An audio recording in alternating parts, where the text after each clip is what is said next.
ఇప్పుడు సూపర్ 6 పథకాలు అన్నవి కూటమి ప్రభుత్వం అధికారంలోకి వచ్చిన తర్వాత నీకు 15,000 నీకు 15,000 అన్నారు. ఉచిత బస్సు అన్నారు.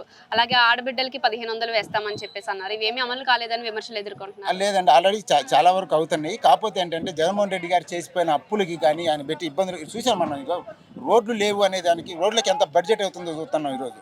ఎన్ని వేల కిలోమీటర్లు రోడ్లు వేయించారండి ఈరోజు. బడ్జెట్ యాడ్ నుంచి వచ్చిందండి.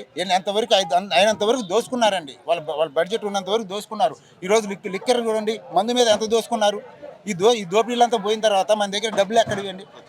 చేస్తారు. ఈ రోజు వరకు కూడా నీతి నిజాయితీగా పరిపాలన చేస్తున్న కూటమి ప్రభుత్వం నిజంగా వాళ్ళు మాట్లాడటం వరకే ఉన్నారండి. జనాలలో పోతే ఒక విధంగా ఉందండి. జనాలలో పోతే మంచిగానే ఉంది. వాళ్ళు మాట్లాడే మాటల వరకే ఉన్నాయి ఇవి.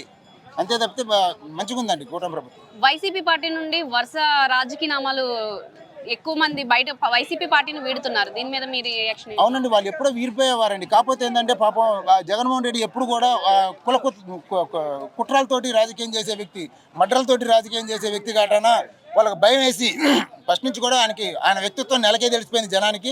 ఈ మడ్రలు భయపడి వాళ్ళు ఇన్ని రోజులు మంచి అని చెప్పుకున్నారు. ఈరోజు ఎప్పుడైతే కూటమి ప్రభుత్వం ఎప్పుడైతే డౌన్ అయిందో, ఇది వ్యవసాయ ప్రభుత్వం ఎప్పుడైతే డౌన్ అయిందో వాళ్ళు బయటకు వచ్చి ఈరోజు చెప్తున్నారు, నిజాయితీ చెప్తున్నారు.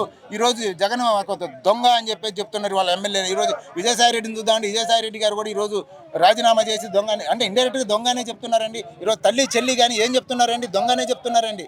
కానీ సొంత ఇంట్లో మనుషులు అలా చెప్తున్నప్పుడు వాళ్ళు కాకపోతే ఏంటంటే ఇన్ని రోజులు భయపడ్డారండి. వాళ్ళు ఎట్లా బాబాయిని గొడ్డల పోటు ఈ మొత్తం మనకి కూడా పడతారని ఒక ఆలోచనతో భయపడారో తప్పితే వాళ్ళు వేరే రకంగా ఏం లేదు. ఇప్పుడు ఎప్పుడైతే ఓడిపోయారో జగన్ బోర్డు మీద నా నమ్మకం ఎప్పుడైతే పోయిందో ఇప్పుడు బయటకు వచ్చేసి వాళ్ళు దొంగ అని చెప్పేసి సర్టిఫికేట్ ఇచ్చేసారు.